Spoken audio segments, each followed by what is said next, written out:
So my name is Mark Brooks. I'm a principal system engineer for Kinetica, and happy to be here. It's early. The presentation, how to achieve real-time analytics on a data lake using GPUs. My background comes from many years doing Hadoop, but I want to extend the notion of the data lake to now cloud storage, blob storage, S3, Azure storage, things like that.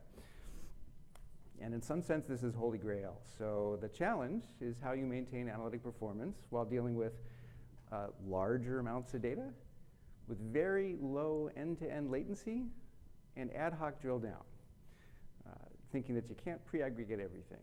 And there are trade-offs. In one sense, the notion of doing analytics on a data lake is holy grail.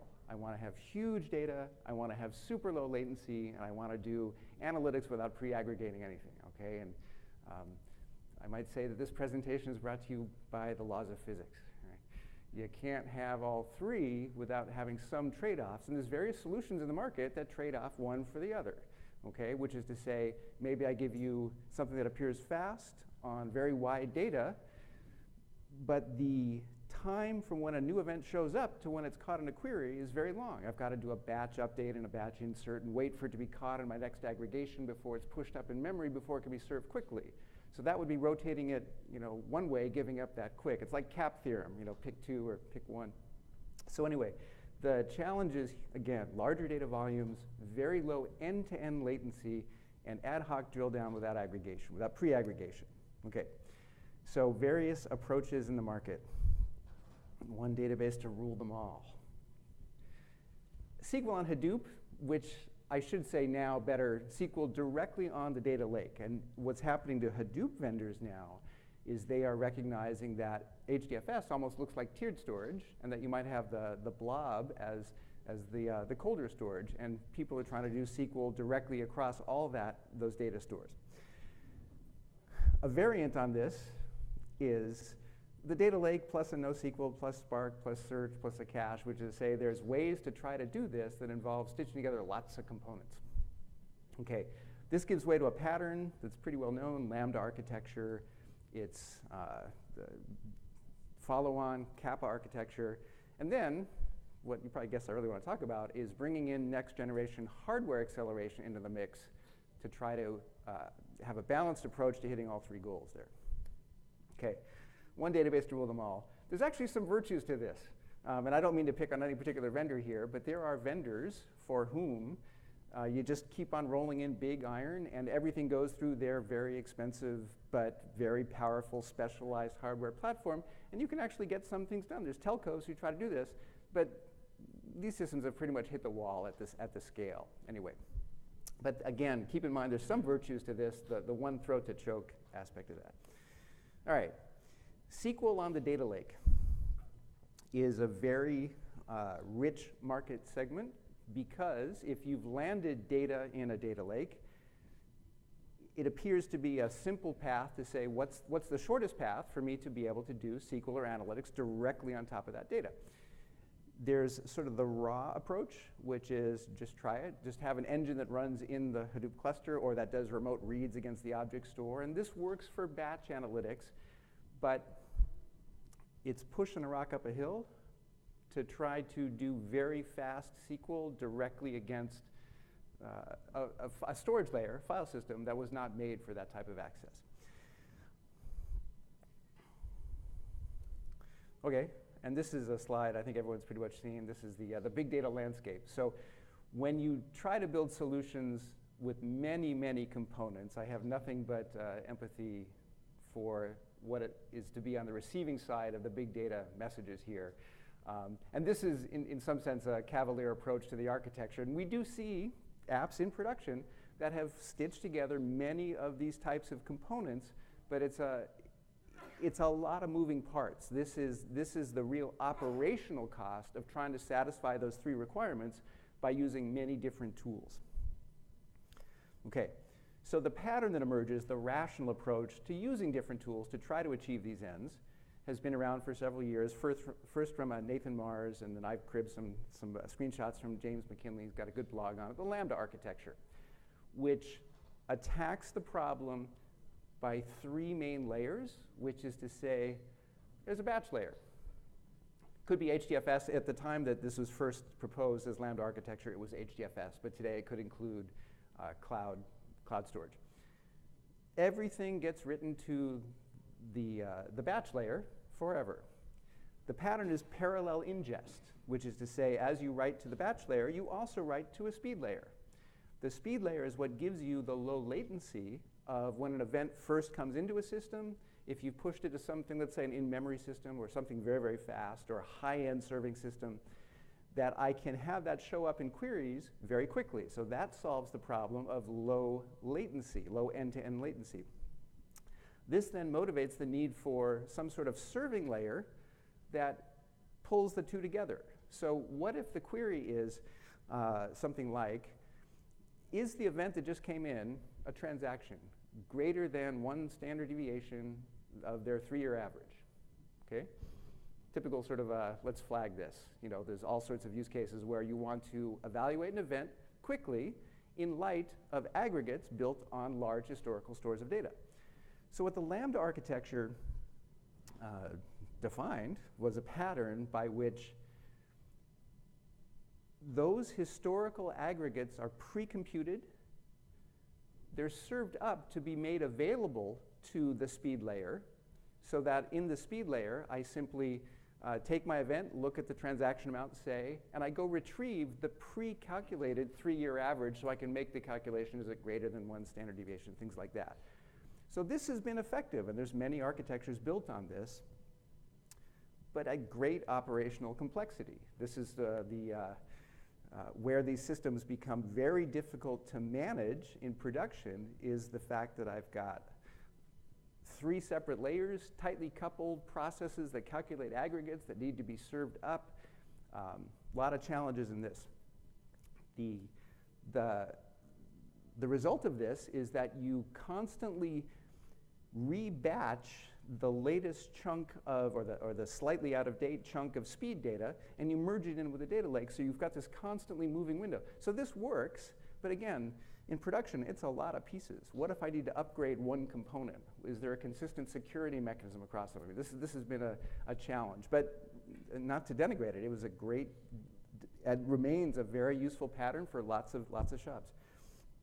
Okay, so Kappa architecture comes next, which was defined by Jay Krebs, who's a CEO of Confluent, advocate of Kafka, main developer of Kafka, which is to, in response to the great operational complexity of Lambda architecture, says, look, you've got a speed layer already. We can increase the parallelism of processing on the speed layer, and rather than going and doing this merge of historical batch, let's just keep, on Kafka, for example, let's just keep all the events, and if we need to reprocess, let's just reprocess.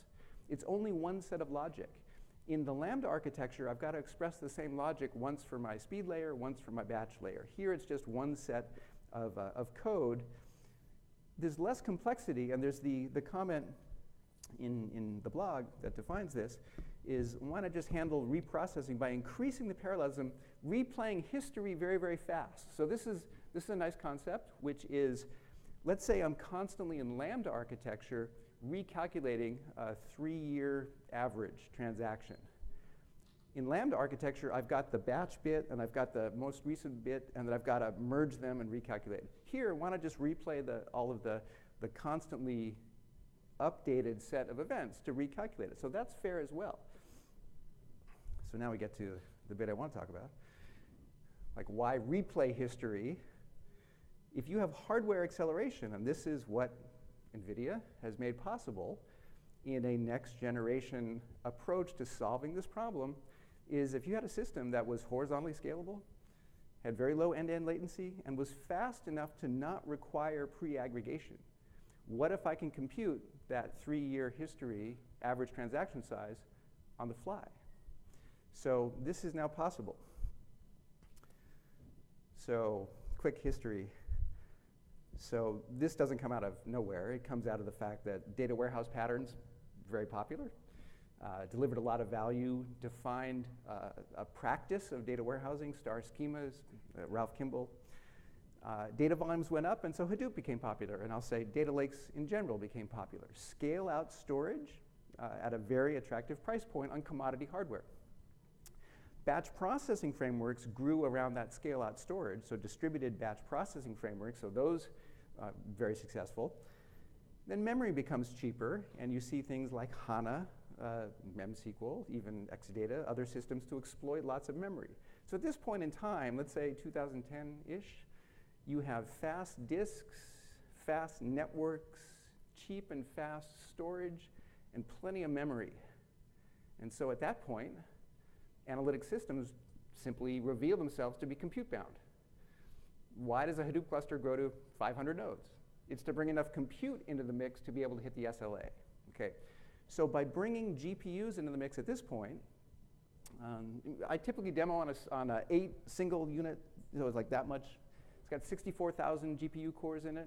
It's a beast, right? You now have the ability on a very small hardware footprint to bring in massive amounts of compute. It's hard to bolt this on. So the next generation of databases, of which Kinetica is a leader, is designing systems from the ground up, knowing that you have that much compute available, designing a system with small columnar data structures. This becomes a real game changer in how you balance those three considerations: how you can scale, how you can have very, very low end-to-end latency, and how you don't have to pre-aggregate. So, all right. So here's just a little bit about the database itself. So our approach to the problem uses columnar stores in memory. It looks like a traditional relational database: rows, columns, primary keys, foreign keys, joins. We hold data in memory. We also write it to disk. So although most data is in memory, it doesn't evaporate if you lose the power. And then there's a variety of different APIs in which you can interact with this system. So of course SQL, but also directly through Java, Python, JavaScript, Node.js, lots of ways to build apps around this. And here's a comment. Much of the excitement at the show, in general, GPUs, has been around machine learning and deep learning and AI, and for good reason, right? In any organization that we visit, there are undoubtedly dozens of people doing machine learning. There's 1,000 people who want Tableau to go faster, right? Okay, and so part of this very interesting market segment is taking GPUs and building a mainstream analytic database. So that's part of what's going on here. We also then do integrate with the machine learning stuff. I'll show you that just at the end there. Okay, so any one particular node's got a bunch of GPUs in it. It's got maybe 512 gigs, a terabyte of RAM, got a couple of CPUs. We still use CPUs. Scale out horizontally as needed. And then the question then is how you load data into it quickly. And the answer is every GPU opens a port, serves as a shard manager. We can write data to it in parallel. I'll come back to that point. ODBC, JDBC drivers, connections from BI tools, integration with all standard Hadoop infrastructure, Kafka, Spark, Storm, things like that, ETL tools. So the point on ingest is critical. If you have very large amounts of data coming into your system, streaming, and this is that second point. I got lots of data, but lots of data coming in fast, and I want low end-to-end latency. I can't take a big hit on the front end batching up data like I would writing to a data lake. I don't want to write every individual event. I want to batch it up somehow, take a chunk, write it to the data lake. With Kinetica, the approach we've taken uniquely looks in some sense like a NoSQL in that there's multiple distributed machines available to listen for data, serving as shard managers that I can write to in parallel. But no compute is used on ingest. And again, with Hadoop, we used to use the term, it's good for embarrassingly parallel problems, right? It's good for Hadoop. With GPUs in the box here for an analytic database, we say we have sort of an embarrassment of compute. There's so much compute available that we can use at query time. For example, if I've got 5 billion rows, and I need to do a scan, a select, a group by, a filter, a join, and I have 64,000 GPU cores, I can bring all that compute to bear at query time without needing to build an index at ingest time. And this is frequently the bottleneck that prevents modern systems, even in memory. So it's not enough to be in memory. So even in memory systems that use a log structured merge tree to keep an index up to date as data comes in, That uses a lot of compute, and there's commonly a resource battle between too much ingestion slows down your queries. Too many queries slows down your ingestion, because they're competing for compute resource. With Kinetica, there's no need to build or maintain an index, so data is just written as fast as possible. It's routinely that we could do millions of events a second on just 3 machines. Drive it with a Hadoop cluster, drive it with massively parallel Kafka pipelines. This no compute used on ingest is a major reason why we can do so much so fast. Okay, so here is a revisit of the Lambda architecture, essentially.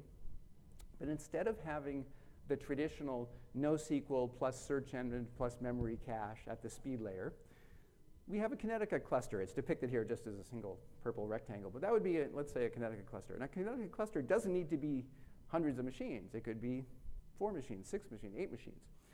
So in this architecture, you've got the data lake. We've got the pattern of parallel ingest, common to Lambda architectures, right to the data lake for historical batch and for archival retention. Process it however you want if you wish to on the way end, or use one of our connectors to pull it from Kafka or Kinesis or off a message bus, and write directly to Kinetica. So Kinetica has, in this context, the speed layer on top of a data lake. It has the very, very low latency semantics typically associated with a NoSQL, so millisecond scale, put, get, scan. But it also has very, very low latency, sub-second, oftentimes tens of milliseconds or hundreds of milliseconds for complex aggregations, group bys, traditional BI type workloads as well. And it's got great historical depth. It's not petabyte scale, but you could do tens of terabytes or whatever's sufficient. And so what this means is the pattern's pretty well known. This looks like a Lambda architecture. Having Kinetica in the speed layer allows you to decouple that tight loop of pre-calculating aggregates and then pushing them to the speed layer to be served. This allows you to calculate the aggregates on the fly. So it really simplifies how you do analytics in this context. Now, a lot of our customers don't have the speed layer yet. They want to take advantage of the processing, so we just run Spark jobs, or in some cases MapReduce jobs, to pull data out of Hadoop in a batch mode, because if I can load millions or multiple millions of events per second pulled out of an object store, push them into Kinetica, this allows ad hoc analytics, again, without having to pre-aggregate. So the pattern of bringing in Kinetica on top of a data lake and doing batch loading is still valid, particularly if you only get your data once a day. Just batch load it, and so a lot of power there. So the same is true over a traditional RDBMS. Or, for example, an Esri system. We have customers who use Esri, and it's just slow. It's the system of record, but they want a very quick way to do geospatial analytics and visualization. And again, those are also capabilities of Kinetica. But wait, there's more. So over the past year, as we were describing and out in the field, working with our GPU-powered database with all the characteristics I just mentioned, we wound up sitting next to data scientists who were interested in using the same hardware. They got GPUs, we use GPUs, they're running everything that NVIDIA puts in the box. TensorFlow and Caffe and BidMock and XGBoost, things like that, running on GPUs, using our database for feature discovery or model training, but pulling data out the front door, passing it to their models, and then running their models back on the GPU. And so there was the question, is there a better way to integrate the interaction between a GPU-powered database and any custom code or library that I run on the GPUs? And we released a UDF framework which allows any arbitrary custom code or library or third-party library to be dropped into a Kinetica cluster. We push it across the cluster, and we pass data to it in memory, and we allow it to write back to the Kinetica database in memory as well. So if you have a custom GPU-accelerated risk calculation scoring engine, and you want to do inferencing in real time, and you have Kinetica wired up to listen to a Kafka queue with events coming in, or you have IP information, net flow information coming in, and you want to evaluate threats, you train up your model. There's typically not as much of an SLA on the model training, but the operationalization of the model, how you wire it up so that in production,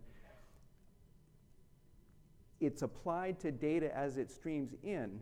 And the point is, you don't want to take the whole stream and run it through one execution engine. Kinetica will take the data, will shard it across the cluster, will handle all the plumbing, and then in each shard, each subset of data, it'll pass that to the different models, instances of the same model who are able to run in parallel. So this appears as your custom code or third-party libraries running called from a database like a user-defined function. So here's a picture of that, which is data flows in, lots of connections, the ability to call out as UDFs to well-known libraries, and then to have BI tools sit on top of that, for example. Here's another view. Here's a marketing slide of the same thing. But this has allowed us to, and pardon the marketing phrase here, but the marketing phrase here is the convergence of BI and AI. It comes in the sort of acknowledged practice that very frequently data scientists in large organizations, they grab some data, they take it back into their area, they come up with a model sometime later, and it's not clear how that ever gets back into production or how it's operationalized. So this provides tooling by which those models, those inferencing engines, those scores can be dropped in as libraries into the database, so all the plumbing is wired up through us. So this came from a well-known retailer, famous for punishing database vendors. And this was against HANA. And it's, there's actually blue bars there on the left side here. These were their actual queries, their hardest queries. 150 billion rows in a fact table joined against multiple dimension tables in the many millions or tens of millions of rows. So in one sense, the machine learning, the AI, the deep learning is like really fun and interesting and powerful in the future. This is core business, and this is the bringing of GPUs as general purpose, next-gen compute devices into standard analytic tasks. So we did 1.3 billion rows a minute of ingest on, I think it was a small cluster. Okay, I know we're almost out of time here, so I didn't even cover the fact that since we have GPUs anyway in the database, and there's more, this is the embarrassment of compute. Since there's so much compute available, so first it can shred data. Imagine, for those who come from the Hadoop world, imagine a job on 8 boxes that has 64,000 concurrent mappers all reading data, data in memory. It's a brute force approach in some ways. If you have billion row data sets or multi-billion row data sets and you want to generate visualizations, heat maps, then we got GPUs server-side anyway. We will have the GPUs do the rendering and return a PNG file to the user. So you can do all sorts of geospatial visualizations, scatter plots, things like that, generate the image server-side and just retrieve. So this is great for building mobile apps, web apps that access very large data sets, or even traditional BI. You don't want to pull a billion rows out of a database and pull it into your BI tool and have it try to render a picture. So. Full text search. I'm just going to sprint to the end here. So much compute. Without changing our structure at all, we decided to implement the APIs from Elasticsearch. We just had a POC I was involved with where we were 10x faster than Elasticsearch on a much smaller cluster, just by implementing the APIs. So we ship with Kibana. Kibana thinks we're Elasticsearch. Okay, so these are just some use cases we've done. Some of the visualization we've done for the United States Postal Service. So lots of ways to do things here. I'm at the end, so I will just mention, this runs on standard hardware. You drop some GPUs in it. All the major vendors, including NVIDIA with the DGX1, HP, Dell, Cisco, have GPU-based instances that work very well with our software. All the major cloud providers have GPU-based instances as well. And if you come to our booth, you get a t-shirt. So thanks very much. Happy to stick around, take any comments or questions. Thanks very much.